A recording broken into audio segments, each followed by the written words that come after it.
మూడున్నరేళ్లలో చంద్రబాబు ప్రభుత్వం పోవడం ఖాయం. నేడు వైఎస్ జగన్ సంచలన ప్రెస్ మీట్.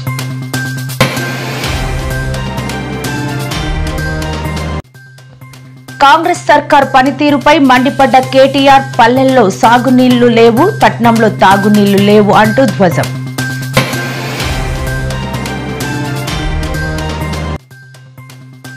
మంగళగిరిలో మరో 2000 మందికి త్వరలో ఇళ్ల పట్టాలు ఇస్తున్నట్లు వెల్లడించిన మంత్రి నారా లోకేష్.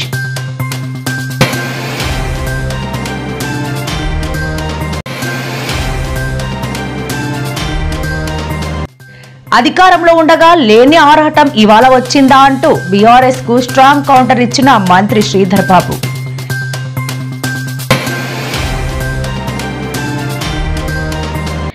నటుడు రవితేజ ఇంట్లో విషాదం. ప్రగాఢ సానుభూతి తెలిపిన పలువురు సిటీ ప్రముఖులు.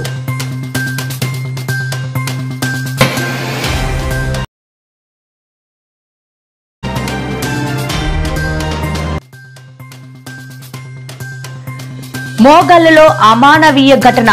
మహిళను చెట్టుకు కట్టేసి రాత్రంతా చిత్రహింసలు.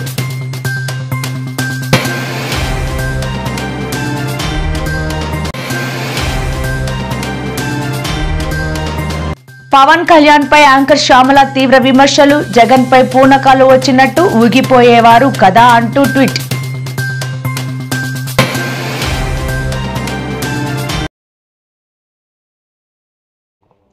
అటు పల్లెల్లో ఇటు పట్నంలో మొదలైన సాగు తాగునీటి కష్టాలపై బీఆర్ఎస్ వర్కింగ్ ప్రెసిడెంట్ కేటీఆర్ స్పందించారు. పల్లెల్లో సాగునీళ్లు లేవు, పట్నంలో తాగునీళ్లు లేవు అని కేటీఆర్ విమర్శించారు.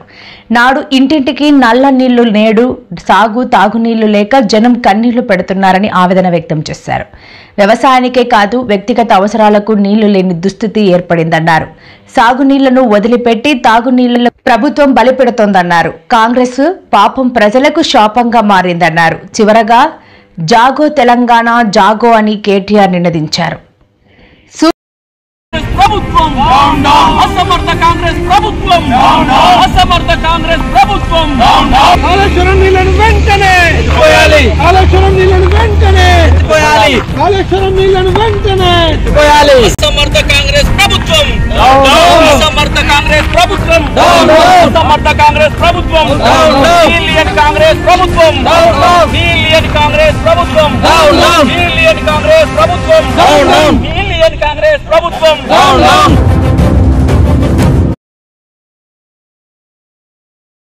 సూపర్ 6 హామీలపై సీఎం చంద్రబాబు మోసాలను ఎత్తి చూపుతూ పలు నిరసనలు, ఆందోళన కార్యక్రమాలు. ప్రజల్లో వైసీపీకి ఆదరణ పెరుగుతోందని, దీన్ని తట్టుకోలేక ప్రతిపక్షాన్ని తొక్కేసే ప్రయత్నం చేస్తున్నారని జగన్ ఆగ్రహం వ్యక్తం చేశారు.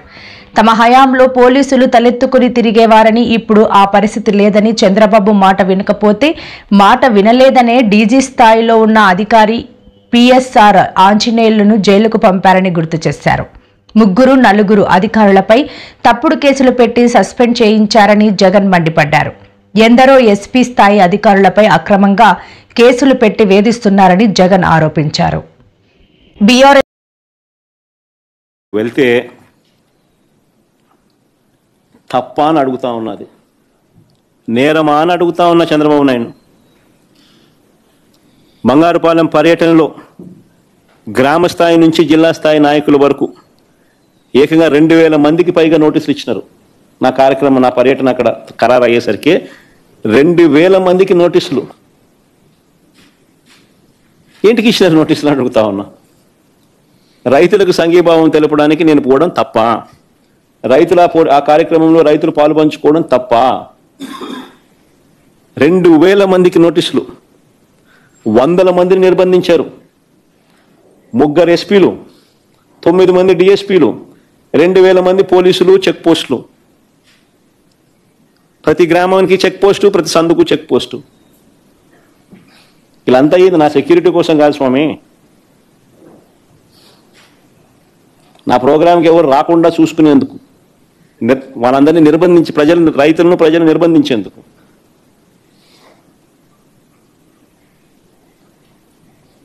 చివరికి పెట్రోల్ బంకులకు కూడా నోటీసులు. పెట్రోల్ పోస్తే బైకులకు పెట్రోల్ పోయకూడదని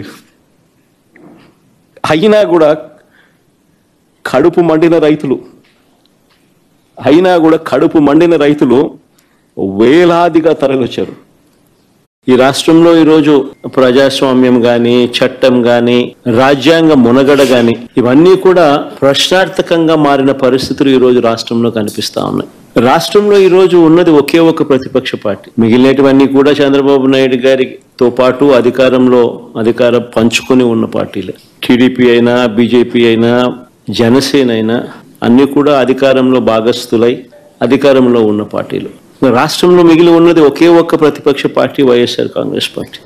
ఈరోజు ప్రజలకు ఏ కష్టం వచ్చినా కూడా పలుకుతా ఉన్న పార్టీ కూడా ఒక వైఎస్ఆర్ కాంగ్రెస్ పార్టీ. ఎవరికి ఏ కష్టం వచ్చినా, రైతుకు ఏ కష్టం వచ్చినా దాని గతి ఏమిటి అని చెప్పి కూడా గట్టిగా నేను అడుగుతా ఉన్నా. ఇదే సాంప్రదాయం ఇది వైఎస్ఆర్ కాంగ్రెస్ పార్టీ అధ్యక్షుడి పైన అయినా సరే, మా పార్టీకి చెందిన గ్రామ స్థాయి నుంచి రాష్ట్ర స్థాయి వరకు ఉన్న నాయకుల పైన అయినా సరే, చివరకు సోషల్ మీడియా కార్యకర్తల పైన అయినా కూడా ఇవే సేమ్ మోడస్ ఆపరండి. తప్పుడు ఫిర్యాదులు, తప్పుడు వాంగ్మూలాలు, తప్పుడు సాక్ష్యాలతో కేసులు పెట్టడం ఇంకా పెడుతూనే ఉన్నారు. ఇదే సాంప్రదాయం నేను అడుగుతా ఉన్నా. ఇదే సాంప్రదాయం రేపు మా ప్రభుత్వం వచ్చిన తర్వాత దెబ్బలు తిన్న వీళ్ళు, దెబ్బలు తిన్న వీళ్ళు ప్రతిచర్యగా వీళ్ళు కూడా ఇదే చేయడం మొదలెడితే మీ పరిస్థితి ఏమిటి అని చెప్పి నేను అడుగుతా ఉన్నా తెలుగుదేశం పార్టీని. చంద్రబాబు నాయుడు గారు వేసిన విత్తనం, తప్పుడు విత్తనం చెట్టు అవుతుంది. తప్పుడు సాంప్రదాయంగా మానకపోతే ఎవరి చేతుల్లోనూ ఉండదు వ్యవస్థ.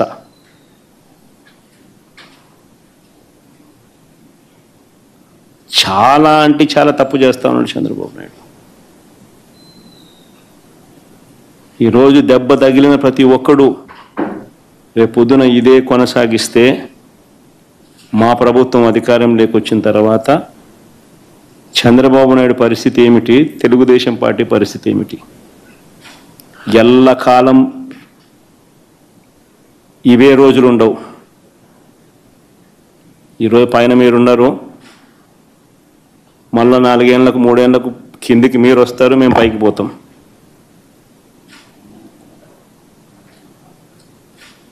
కానీ మీరు చేసే ఈ తప్పుడు సాంప్రదాయం రేపు విషవృక్షం అవుతుంది.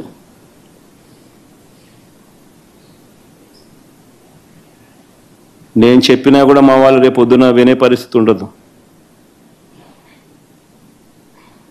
దెబ్బ తగిలినోనికి ఆ బాధ తెలుస్తుంది.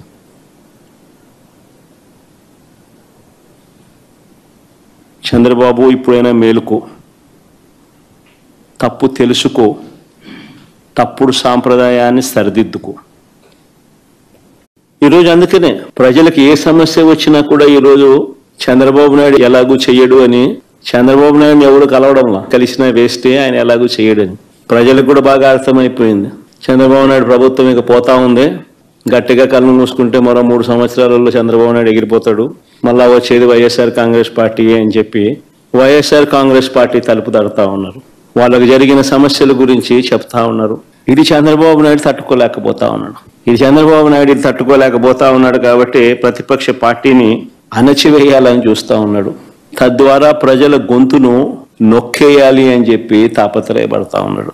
దీనికోసం చంద్రబాబు నాయుడు గారు విచ్చలవిడిగా అధికార దుర్వినియోగానికి పాల్పడుతూ ఉన్నాడు. గతంలో పోలీసులు మా హయాంలో అత్యుత్తమ పనితీరుతో, సంస్కరణలతో, పీపుల్ ఫ్రెండ్లీ పోలీసింగ్తో తలెత్తుకొని పోలీసులు పనిచేసే పరిస్థితులు గతంలో ఉండేవి. స్పందన అనే కార్యక్రమం ఉండేది. ఆ స్పందన అనే కార్యక్రమంలో వైఎస్ఆర్ కాంగ్రెస్ పార్టీకి సంబంధించిన వాళ్ళ సమస్యల కన్నా తెలుగుదేశం పార్టీ వారికి సంబంధించిన సమస్యలు ఎక్కువగా పోలీసులు సాల్వ్ చేసేవారు. సినిమా డైలాగుల్ని పోస్టర్లుగా పెట్టినందుకు 2 రిమాండ్కు పంపారు. సినిమా డైలాగులను పోస్టర్లుగా పెట్టినందుకు. అడుగుతా ఉన్నా, నీకు అంత కష్టంగా ఉంటే సెన్సార్ బోర్డులో దానికి ఎందుకు పర్మిషన్ ఇవ్వాలా? డైలాగులు తీసేయండి. ఇంకా బాలకృష్ణ సినిమాలో, పవన్ కళ్యాణ్ సినిమాలు చూస్తే ఇంకా పెద్ద పెద్ద డైలాగులు కనిపిస్తాయి. నాకు ఇప్పుడు ఇక్కడికి వచ్చి ప్రెస్ మీట్కి ముందు శ్రీహరి నాకు చూపించినట్టు కొన్ని డైలాగులు, ఆ సినిమా డైలాగులు, వాళ్ళ సినిమా డైలాగులు చూస్తే ఇంకా దారుణమైన డైలాగులు. నీకు డైలాగులు నచ్చకపోతే సెన్సార్లు తీసేయండి. సెన్సార్ బోర్డు ఎందుకు పర్మిషన్? సెన్సార్ బోర్డు ఉండేది ఎందుకు? అంతేగాని ఆ సినిమా డైలాగులు, సినిమా వచ్చిన తర్వాత, రిలీజ్ అయిన తర్వాత ఆ సినిమా డైలాగులు, ఆ సినిమాలో మంచి పాటలు ఉంటే ఆ మంచి పాటలు అవన్నీ న్యాచురల్గా ప్రసిద్ధి చెందుతాయి. ఆ సినిమాలో మంచి పాట ఏదైనా ఉంటే ఆ మంచి పాట పాడినా తప్పే అంటావు. ఆ సినిమాలో ఏదైనా మంచి డైలాగులు ఏదైనా వీళ్ళకి నచ్చితే ఆ నచ్చిన డైలాగులు వీళ్ళు పోస్టర్లుగా పెట్టినా తప్పే, వీళ్ళు మాట్లాడినా తప్పే, వాళ్ళు చేసిన యాక్షన్లు వీళ్ళు చేసినా తప్పే.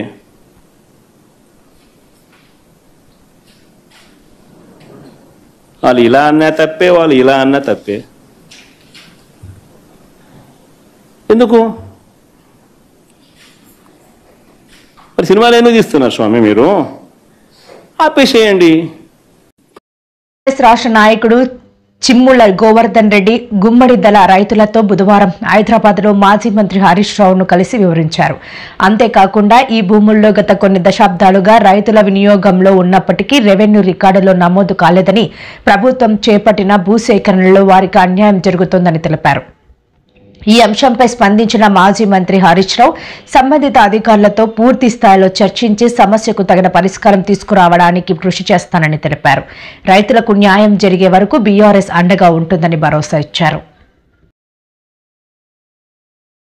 అహంకారం కాదు, కావాల్సింది తెలంగాణకు ఉపకారం. ఆ బుద్ధితో ఆలోచించండి. నేను సింపుల్ గా అడుగుతున్నాండి. అజ్ఞానం అనే ఒక మాట అన్న రేవంత్ రెడ్డి, చాలా పెద్ద మాట అనకూడదు, కానీ నిజంగా బాధతో అంటున్నా. ఎందుకు అజ్ఞానంతో మాట్లాడారు చెప్పాలా? గోదావరిలో 1000 ఇచ్చేసాయి, కృష్ణాలో 500 ఇచ్చి చంద్రబాబు నాయుడు నీ ఇష్టం ఉండని నీళ్ళు తీసుకపో, 1000 ఇచ్చేసాయి, 500 ఇచ్చి నీ ఇష్టం బుద్ధినంత రాసుకపో, కృష్ణా నదిని దోచుకో అని చెప్పి ఆయనకు బ్లాంకెట్ సర్టిఫికేట్ ఇచ్చిండు రేవంత్ రెడ్డి. కృష్ణా బేసిన్ మీద ఒక 500 టీఎంసీలు, గోదావరి బేసిన్ మీద దాదాపు ఒక 1000 టీఎంసీలకు మీరు బ్లాంకెట్ ఎన్ఓసి ఇవ్వండి. ఆ తర్వాత మీరు ఏ ప్రాజెక్టులైనా కట్టుకోండి, మాకు అభ్యంతరం లేదు. ఖర్చుకొని రేవంత్ రెడ్డి ఇప్పుడు నిన్నేం మాట్లాడతాడు అంటే, లేదే వరద జలాల్లో మా వాటా ఉన్నది, అందులో కూడా మేము మాకు ఇవ్వాలి కదా నువ్వు అని ఎప్పుడు మాట్లాడిండు? ఎంత పర్సెంటేజ్ నికర జలాలలో ఉందో వరద జలాలలో కూడా మోర్ ఆర్ లెస్ ప్రోరేటా ప్రకారం ఒక హక్కు ఉంటుంది. ఆ హక్కు 75 టీఎంసీ కేటాయించమని చెప్పి మన వాదనలు వినిపించడం జరుగుతుంది. నేను రేవంత్ రెడ్డి అజ్ఞాని అనుకున్నా గానీ, ఉత్తమ్ కుమార్ రెడ్డి కూడా ఇంత పైలట్ చదువుకున్నోడివి, కనీసం 20 నెలలు అయింది నువ్వు నీళ్ల మంత్రి అయి, గది కూడా అవగాహన తెచ్చుకోకపోతే నేను బాధపడతా ఉన్నా, చింతిస్తా ఉన్నా.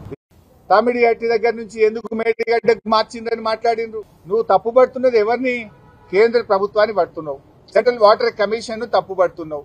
నీళ్లు లేవని నేను చెప్పలేదు, మా ప్రభుత్వం చెప్పలేదు. నీళ్లు లేవని కేంద్ర ప్రభుత్వ సంస్థ సిడబ్ల్యూసి చెప్పింది. మేము ఉద్యమం చేసిన వాళ్ళం, రాష్ట్రాన్ని సాధించిన వాళ్ళం, ప్రజలకు నీళ్లు ఇవ్వాలనే లక్ష్యంతో అందరికీ నిజాన్ని. మంగళగిరి నియోజకవర్గ పరిధిలో దీర్ఘకాలంగా వివిధ ప్రభుత్వ స్థలాల్లో నివాసం ఉంటున్న మరో 2000 మందికి ఆగస్టు నెలలో శాశ్వత ఇళ్ల పట్టాలు అందించేందుకు ఏర్పాట్లు చేయాలని మంత్రి నారా లోకేష్ అధికారులను ఆదేశించారు. మంగళగిరి నియోజకవర్గ పరిధిలో చేపడుతున్న అభివృద్ది పనులపై మంత్రి ఈ రోజు ఉండవల్లి నివాసంలో అధికారులతో సమీక్షించారు. ఆగస్టులో మరో 2000 పట్టాలు ఇవ్వడానికి చర్యలు తీసుకోవాలన్నారు. మంగళగిరి నియోజకవర్గ పరిధిలో ఇల్లు లేని పేదల కోసం కొత్తగా టిడ్కో గృహ సముదాయాల స్థల సేకరణకు ప్రణాళికలు సిద్ధం చేయాలని ఆదేశించారు.